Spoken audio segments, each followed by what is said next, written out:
Okay, so I'm going to discriminate between an advisor, a manager, and a promoter in this second video on business in boxing. You usually hear about managers and promoters. For instance, you hear about Michael Kantz, who's the manager of Manny Pacquiao. You hear about Top Rank and Bob Arum and his CEO son, Todd DeBuff. You hear about them as promoters. Or you hear about Al Heyman, who's a very, very, very famous manager slash advisor. So let's get into it. A manager, what he does is he tries to manage the career of his athlete. He's going to make the phone calls. He's going to try and see what lucrative fights he can get for his athlete. Go back to his athlete and ask him if he wants this fight or that fight or the other fight. The advisor is a little bit more advanced. An advisor works along with an athlete and sometimes with another manager of the athlete, may co-manage, but he's actually plotting out a possible course for that athlete's career. It's a little bit different to managers, okay? Managers are working on fights that the athlete wants, but advisors are planning out a career for what the athlete wants, okay? It may be 10 years, 15 years, etc. Now, a promoter or promoters, example, Don King, Lou DiBella, etc. Promoters are looking to create business for their promotional company.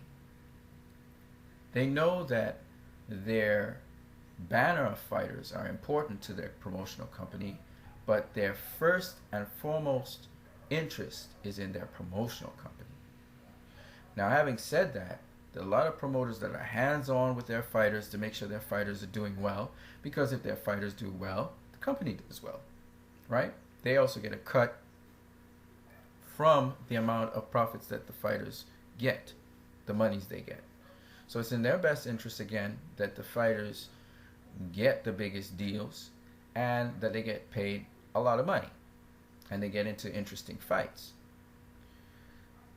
But the promotional company's image is based on how the kinds of fights that they make and how exciting they are. So people want to see this promotional company. It's not based on the fighter's aspiration and their goals.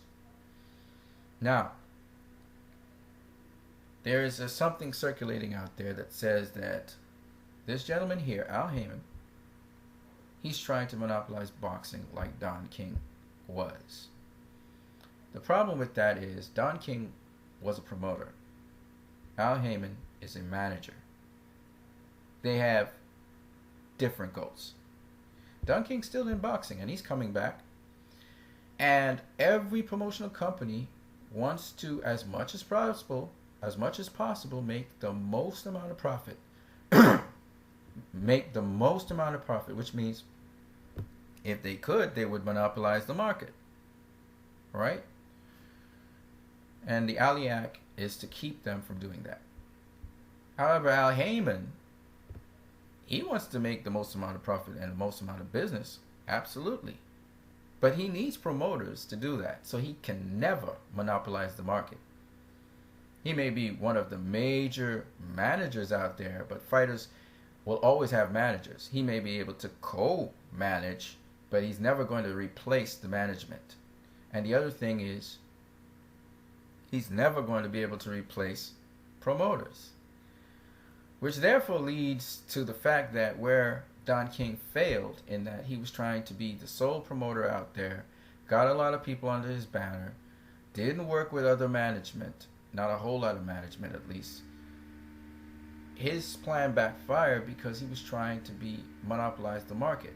Al Heyman can't do that. He wants to get his name out there as a great manager, but he's not a promoter, so he cannot replace other promotional teams. He must work with every single promoter, and he knows that. Because he's dealing with a fighter, he has to meet together with the fighters and with their promoters and with their management too, because they may have management, to work out a course that is most beneficial to everyone. That's what Al Heyman is doing. And that's why you don't have to worry about Al Heyman taking over boxing. Premier Boxing Network, you notice, is free. And what Premier Boxing Network will actually do is produce a feeder to Showtime, a feeder to HBO, a feeder to these Premier Boxing Networks, based on people now seeing these fighters, on free TV. So what Al Heyman's doing is actually a favor to HBO, Showtime, and other Premier Boxing Networks, because he's actually making superstars, and then they'll get fed into HBO or Showtime. He's also being a good ally and friend to major promotion companies, but it's just that people don't realize it yet, because he's going to make certain fighters attractive and they're going to get signed by even bigger promotional companies, but on terms which are favorable to the fighters. That's what Al Heyman will make sure. So he kind of keeps everybody in check. You know what I mean? So that's basically it. You guys have a great one.